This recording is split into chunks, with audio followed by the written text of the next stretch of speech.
Now I present to you what should be on every Aussie street corner, the potato cake smashburger. If you're not requesting these from a food truck at 2 AM after drinking all night, that should be illegal.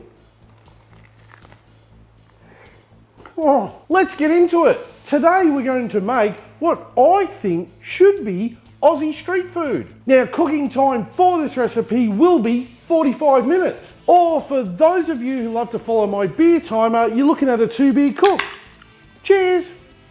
Today it's going to be a double barbecue bonanza because I'll be using 2 barbecues to create this meal. First up, I'm going to be using a 57cm Weber kettle and I'm going to be pairing it up with a kettle cone because I want to be cooking indirectly at temps of 240 degrees Celsius and above today. And how I'll do that is by 3/4 filling a chimney starter with unlit briquettes. Then light up a couple of fire lighters and place the chimney starter on top. Then once the briquettes are all ashed over, place the kettle cone in the middle of the charcoal grate. Then dump the lit fuel into it. I mean, near enough's good enough. Carefully place the grill back in. Then pop the lid on, making sure all the vents are wide open, and we're going to give the grill 10 minutes to warm up. If you don't have this set up, any hoarded barbecue that can reach 240 degrees Celsius will do. To make this recipe, we need to divide a nation. I mean, we need to grab some potato cakes. For those of you who don't live in Australia, we are divided on what these are called. Some call them scallops, and even a smaller part of the population call them fritters. The smart ones though, call them what the manufacturer calls them. That would be potato cakes. Now glove up and lay these out on a tray and spray with an oil of your choosing. Flip them all over and spray again. If you like this video, don't forget to give it a thumbs up. Once the grill's had time to warm up, we can get the potato cakes on. Laying them out neatly, leaving enough space between each one. Put the lid back on and let that Weber do its magic. These need a total of 45 minutes of high indirect heat to get that super crispy, crunchy outer that you're used to when you deep fry them. How many of you are still seething knowing I used the correct terminology of potato cake? Did you know the Weber lid vent creates a hotspot as that cold oxygen is sucked in through the bowl vents up and around our charcoal and around our food? It is then forced back out through this lid vent. So to ensure an even cook, I recommend turning the lid 1/3 of the way every 15 minutes during the cook. By sharing this video over social media, it helps me out a lot. So for those of you who do it, thank you very much. To make a good smash burger, you need a specific type of minced meat. My go-to is a 50-50 blend of brisket and chuck. I always get Mick from Gippsland Premium Meats to run it through his mincer once on the coarse setting. And I find this is the right consistency to creating perfect smash burgers.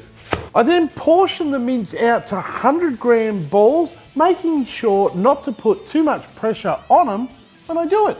Brisket and chuck have the perfect 30% fat to 70% meat ratio that you need to make the tastiest burgers you'll ever shove in your face hole. That'll stay moist. Smut! A great burger needs some awesome sauce. So grab yourself a bowl and into it put 1/2 cup of whole egg mayo.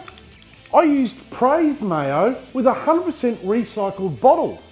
Not 100% recycled mayo, that'd be weird.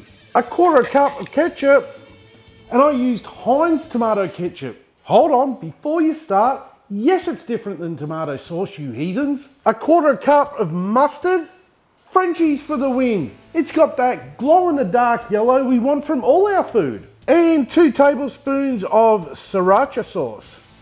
We are adding this just in case you hadn't abused your butt today. Stir this up and pop it aside for later. If you haven't subscribed to the channel yet, I have to let you in on a little secret. For today only, it's free. Now we just need to move the barbecue to the other side to make room for grill number 2. Today, we also need a flat top grill. Charcoal, cast iron pan, or flat top grill. It doesn't matter as long as it's flat. Just turn on the liquid charcoal and allow that hot plate to warm up for 10 minutes. And gently place the grill back in. Come on, you know that barbecue doesn't need a grill. and allow it 10 minutes to warm up. Don't get all itchy fingered and start throwing food on a cold grill. Could I cook this all on one barbecue? Of course I could, but then it wouldn't be a double barbecue bonanza, would it? The grill is hot, so we can add some oil, place the burger patties on, add a good pinch of kosher salt for seasoning, and press them down or smash them.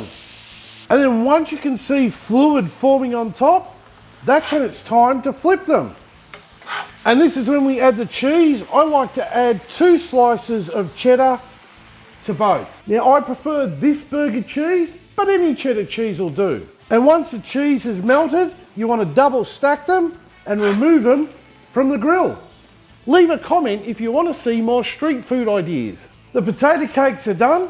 We're just going to place them into a large bowl, sprinkle with some chicken salt. Now I like to use this atomic chicken salt, but just for you, here's a recipe I made up for you. Shake them up so they all get covered with the chicken salt. Grab 2 of them for your potato cake burger buns. Add some of your awesome sauce to the bottom one. Add the double stacked burgers and cheese, and obviously some more awesome sauce. And then tickle this with your pickle. And I'm using these actually Aussie Westmont dill pickles. They're gluten-free and vegan. So that's effectively making this potato smash burger a gluten-free, vegan-friendly option. And top this off with the other potato cake.